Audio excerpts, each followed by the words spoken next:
morning I had the possibility to pick between two topics, a simple one or a difficult one. One was to explain you the political situation in Italy. The second one was to talk about IoT in 2023. I went for IoT 2023 because it's easier.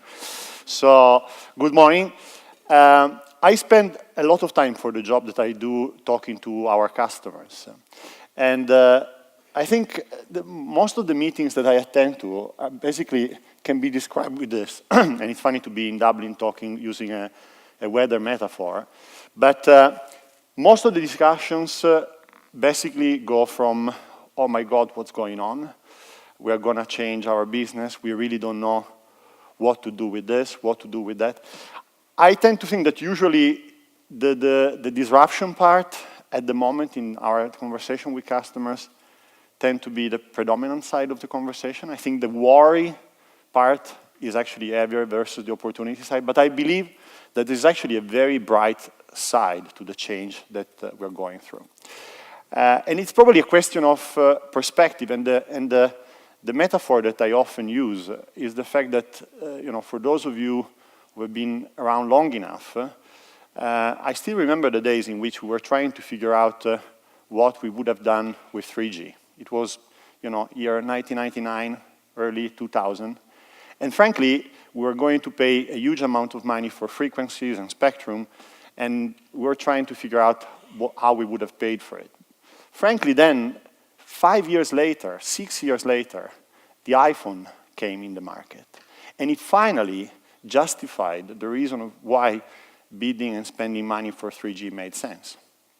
Actually, very similar when we went on 4G. Again, we went through the same motions and said, why do you need actually 4G? You can do most of the things that you're doing with 3G on 4G, so why would you spend more? Actually, nobody could, and here we're talking 2008, 2009, nobody could actually think that mobile would have gone on video. Because we were all, believe it or not, it's only 10 years ago, we're all using our phones, mainly actually for pictures. Pictures was the multimedia part of our phones. And then with YouTube basically taking off, the old 4G investment made sense. But not at the time in which the investment was actually made, a few years afterwards. So what I'm trying to say is that I think disruption and opportunity depends a little bit on the timing perspective you're taking. Things that get you worry today actually may be the right investment and the right bet 2-3 years down the line. And since I'm sitting in these discussions, and frankly, I'm not a technology person, I was trying to figure out, is there a lot of, just jargon going on and a lot of chaos going on, or is it really a moment of disruption? And I came to the conclusion, I think it's really a moment of disruption, because for the first time, we actually have an answer to the 3 fundamental questions that any company is asking itself to go through a change.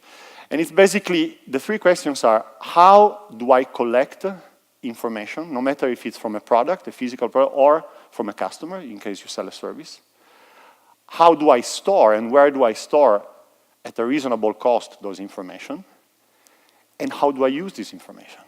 Frankly, if you don't have a precise answer to these 3 questions, then you have no business case in investing for digital transformation. And actually, today, we have an answer to the 3 of them. Why? Because actually, IoT has been around now for a few years.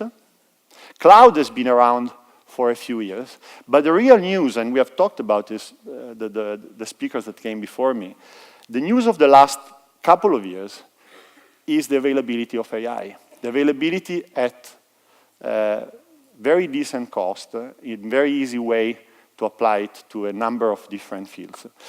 And the fact that we can actually have the 3 of them together is really disruption. And it's really an opportunity. And it's all at the same time. Because finally, the real question that I was asked until a couple of years ago was, why do I need to invest a lot in IoT if then I collect lots of information, okay, I put them on the cloud, but then what do I do with it? I'm sitting on this huge amount of big data, but how am I going to process these big data? And now, actually, through AI, there is an answer to that. I was blown away by the amount of work you can do by processing video streams. cameras. There are cameras everywhere, for those of you who don't know. And actually, today, through AI, you can actually process video streams. And without any human intervention, you can extract so much information. I give you an example. In retail, I've run retail for a number of years in my past. We used to spend tons of money to be able to have footfall counters and things to understand what was going on in a shop. Today, with a camera, plus AI tools to process video streams, actually you can learn a lot more. You can not only learn about how many customers get into your store, but how long they stay there. Are they men? Are they women? What are they doing? How are they touring around the store? So you have 20 times as many information at a fraction of the cost. And this is happening in basically any industry. So I really think that the fact that now there is a clear answer to the three of them creates a huge disruption and opportunity, both in existing industries, but also for new businesses to get into the market. This is basically the picture. It's not anymore so difficult to predict because, as you can see there, the IoT market is already today a market which is worth around 100 billion at the global level, made of three components, hardware, connectivity, and services. It's meant to grow at double digit, 11%. And there's now a very clear consensus that that's going to happen, mainly driven by China, funnily enough. It's probably the first wave of technology which is not actually driven by Silicon Valley, but it's actually driven from East. Why? Because in China, there are a number of government programs that are driven top-down, lots of investment being made, and actually economies of scale in IoT are really important. And so we're seeing this huge wave of products, services, applications, and we're really seeing a growth in our business that is really exciting. It's not anymore talking about IoT, which honestly has been a little bit the thing for a few years. It's not anymore proof of concept, it's actually making money out of it. We, for instance, have a business, we focus mainly on connectivity. We're expanding into services, but clearly as a telco, we mainly focus on connectivity. We have a business which is worth around $1 billion. When you think about it, the global business, which is worth around $1 billion for Vodafone, is more or less the size of our business in Ireland. It's actually a pretty big business. And it's still, early stage in the IoT market. So we really do see exciting opportunities here. What are we doing as Vodafone? We are basically working on three key areas. The first one is pure connectivity. In connectivity, there are frankly very few platforms. And when I say platform, I mean something that actually collects information no matter what the access technology is.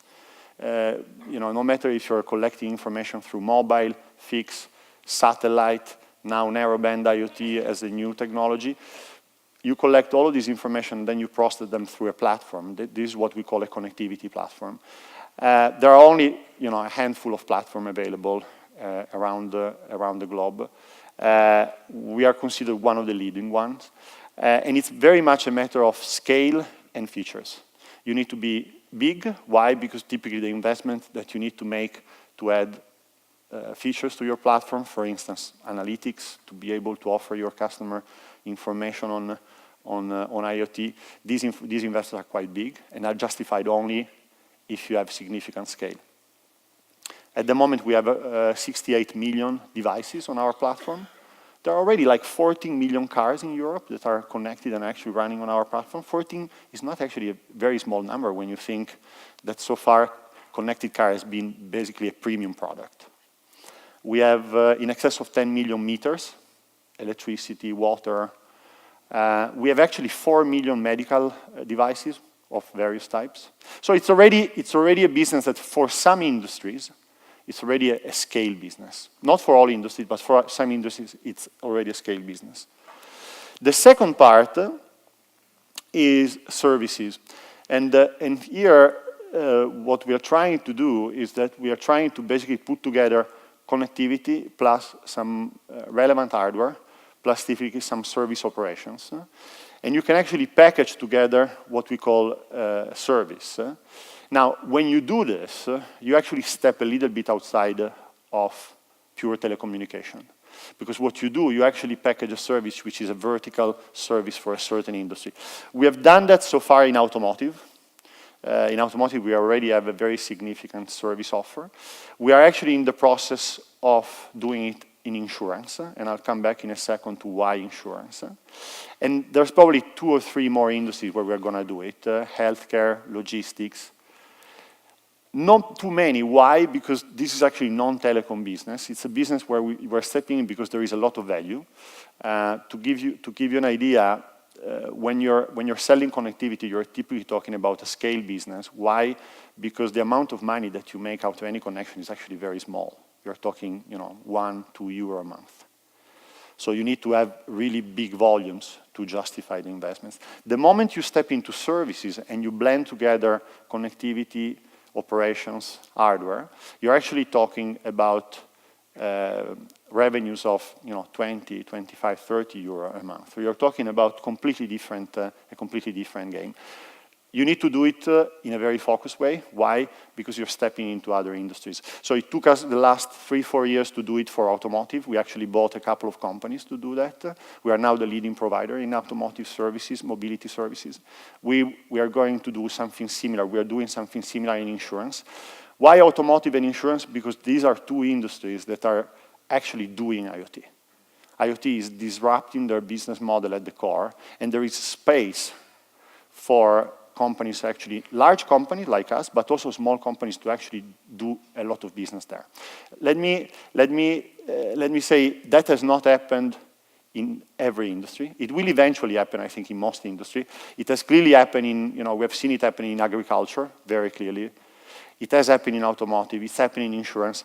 Our bet is that it will very quickly happen in retail, healthcare, logistics, probably more industries to come. But the dilemma of every player there is how much do we wait, taking the risk of new players coming in and taking advantage of it, or how much do we go ahead? And this is why I was talking about the analogy of investing in 3G 3-4 years before the iPhone came. How much do we make an investment betting on the fact that this is going to come?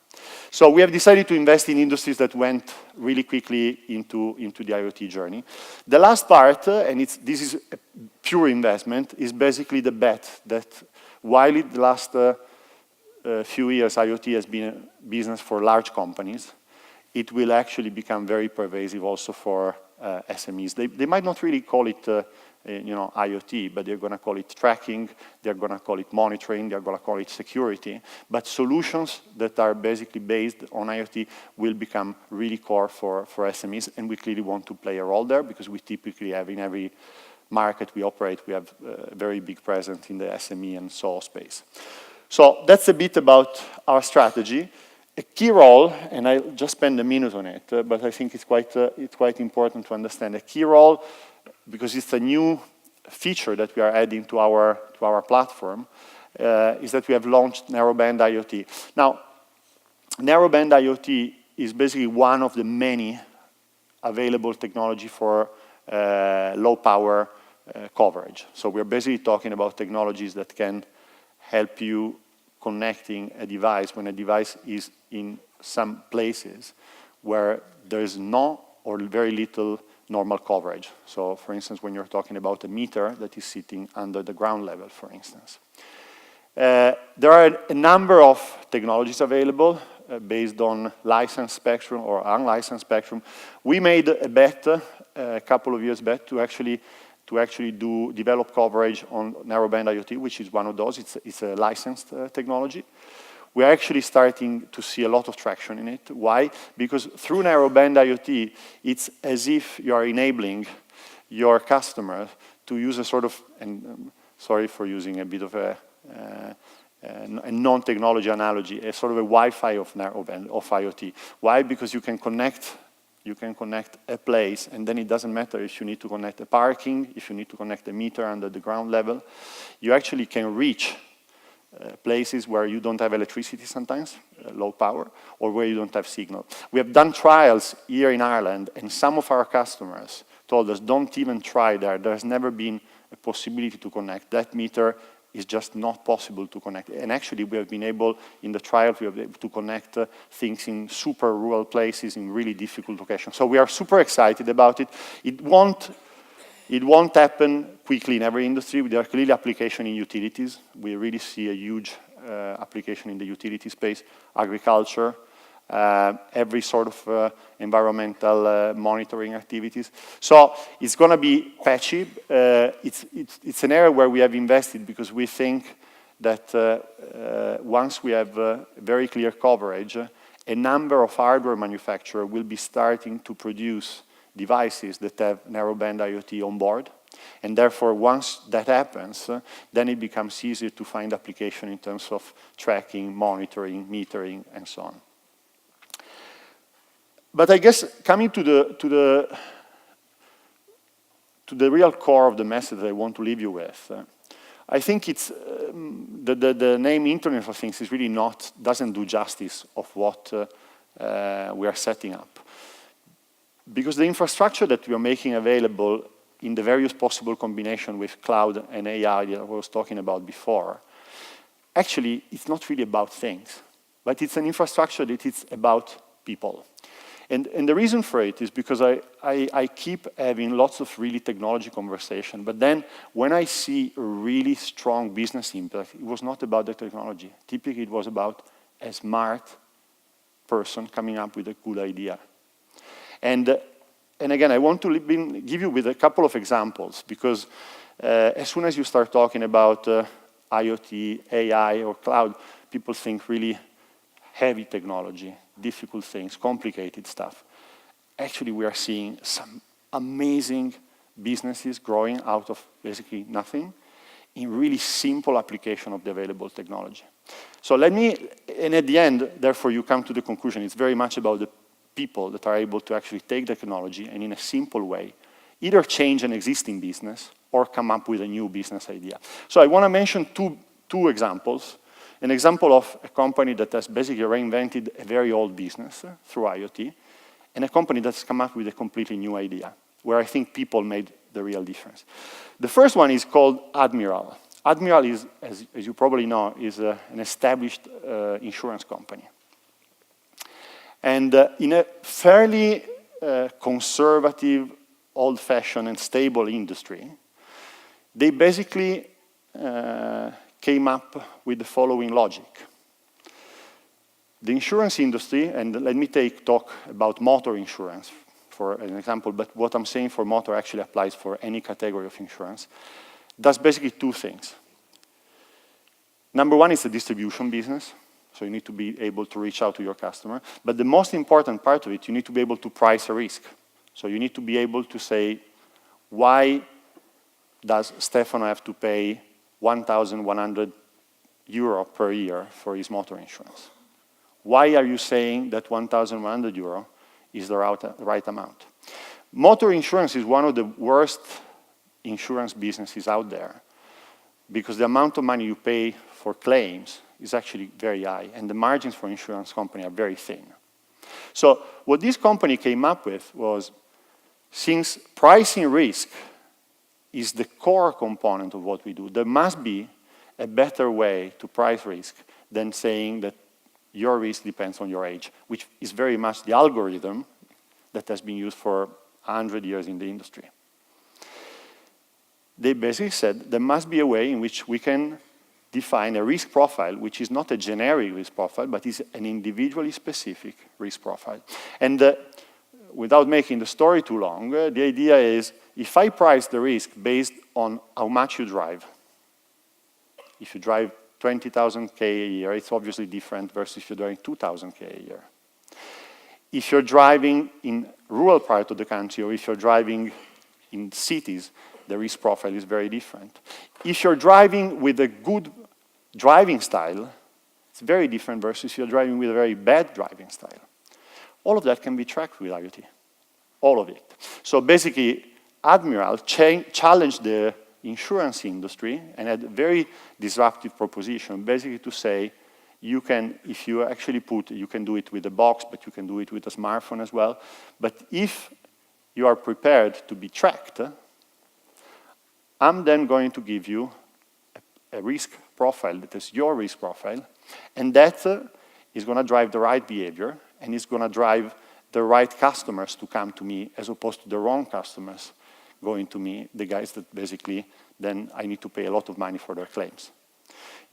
Honestly, it might seem a very simple thing. It's a huge disruption for insurance because they never did that before. For Admiral, it's basically their core business now. We are very proud of supporting them through this journey.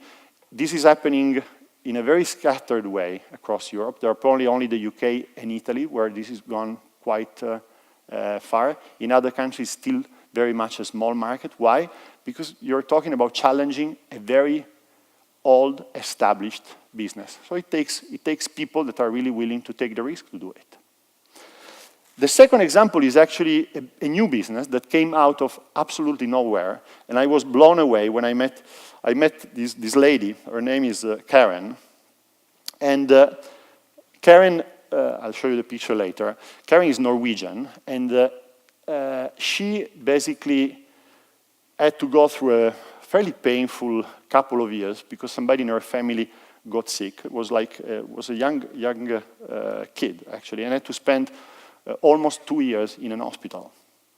So she went through this experience of really suffering, staying together with this kid and spending time, because she realized one really basic thing, and I think anybody who has had to go through something similar probably can connect with that the real problem, no matter if you're talking kids, adults, or old people, of long-term sickness, is not actually the sickness in itself, that in many cases can be treated, but it's actually the isolation that goes with the sickness.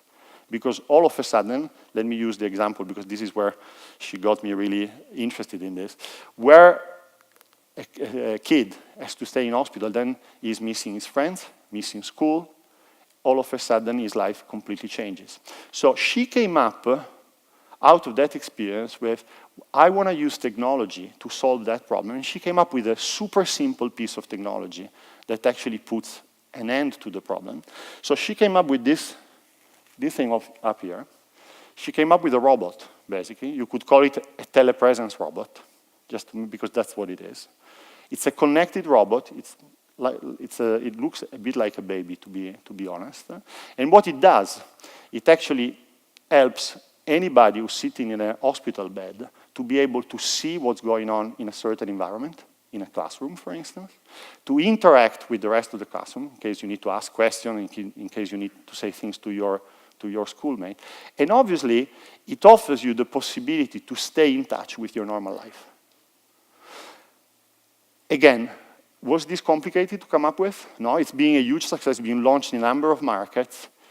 It made me really proud of what I do, by the way, because when you see the impact on the life of people that you can actually have with something like that, it's just unbelievable. And again, not big technology, just a very good idea and some smart thinking. So I want to leave you with this. We are trying, and I hope I give you some example. Our objective is really to connect every machine, but the real goal is to transform life and businesses. Thank you.